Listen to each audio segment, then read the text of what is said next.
Burned out from the school. My bachelor's online at some point once I get hired onto the police department. But I don't know. We'll see. I don't need it because the military background is like the equivalent of having like a bachelor's degree in terms of like using it as like it's like hire me because of this reason. So like they're kind of like go hand in hand.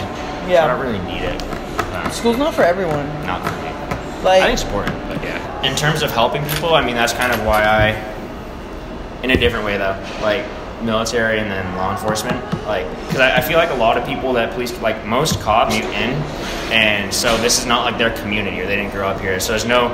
I took a lot of community policing classes, and I personally think, it's my opinion, is there's not enough community policing like on a smaller scale, like old school policing, like back in the day in like small towns when you'd see little Johnny out past curfew instead of, or like a kid's drinking, instead of like writing them a ticket or taking them to jail, take them home, like let kind of like not like keep it hush hush and like wipe it under the rug, but like make a difference on a smaller scale, take matters into your own hands, take them home, make sure they get home safe, kind of let the parents deal with it instead of writing them a ticket and having something that'll fuck them over for the rest of their life in a sense.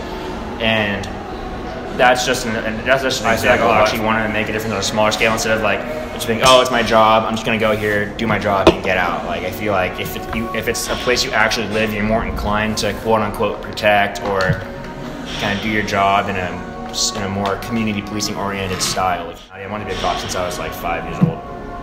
how do you feel about the racism in police life in this city? I personally haven't seen it. Not to say it's not there. I personally, against certain races or ethnicities, I've more so seen problems with the homeless people. That's where you see most of the, whatever you want to call it,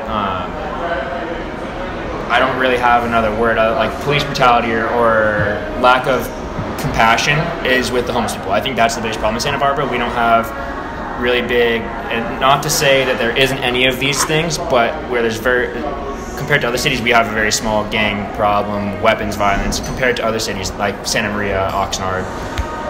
So we don't have big gang problems, we don't have a lot of shootings.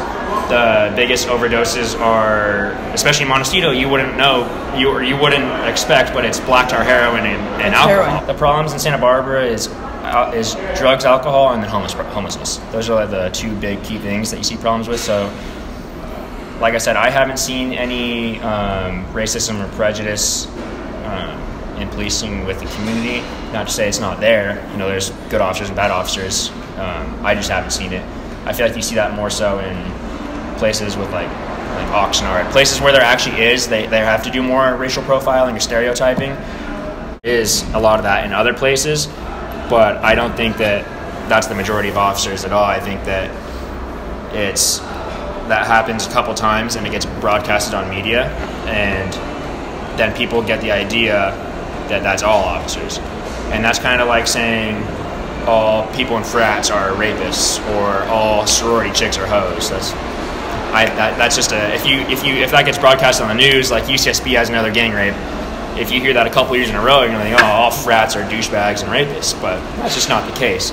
It just happens to be, it's a really big deal, and so the media's gonna spread that shit like a virus. That's just my own personal opinion, though. Everybody is entitled to their own opinion.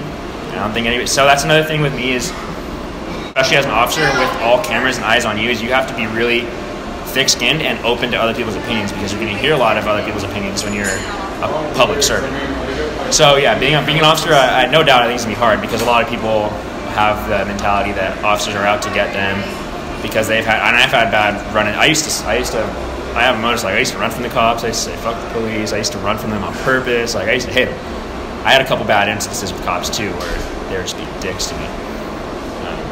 But that was one cop probably having a bad day, might be having relational issues, and takes it out on the public, and that gives you the mentality that like, oh, cops are assholes. Seeing racial profiling. Yeah. Towards the Hispanics. Yeah. Luckily, like for me, my racial profiling is in airports. Yeah. That's my racial profiling. Yeah. Sounds as a professional profiling. Yeah.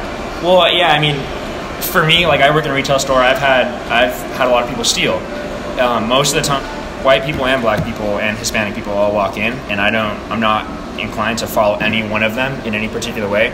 I'm more inclined to follow them based off their appearance, not not their skin color, but their Outfit. how they present themselves. And dudes, I mean, yeah, a lot of places. Like my dad coached at UCSB, and one of the coaches is black. And every time they travel at the airports, they always pull him aside and screen him more. And he's has a really good sense of humor, and he's, you know, the white preppy kids never get pulled aside. It's always the people that the quote unquote minorities. And so, like, yeah, working in a retail store, sometimes I have to stereotype people or profile people based off how they dress, how they appear themselves. The craziest thing, I had a 70-year-old white guy, just jolly old white guy, steal a couple shirts, and I was like, dude, why are you stealing? And I caught dudes that are that's just how they dress, you know, baggy clothes, but they're the most respectful. Baggy Dickies, big baggy polo. A nice polo, but probably 2 sizes too big. Gangster looking. Like, yeah. He's a high-end chef. Most respectful guy you would ever meet in your life. And then you have the old, nice-looking white guy that's stealing. So that kind of goes to show that no matter what somebody looks like, it doesn't really matter what's on the outside. It's what's on the inside.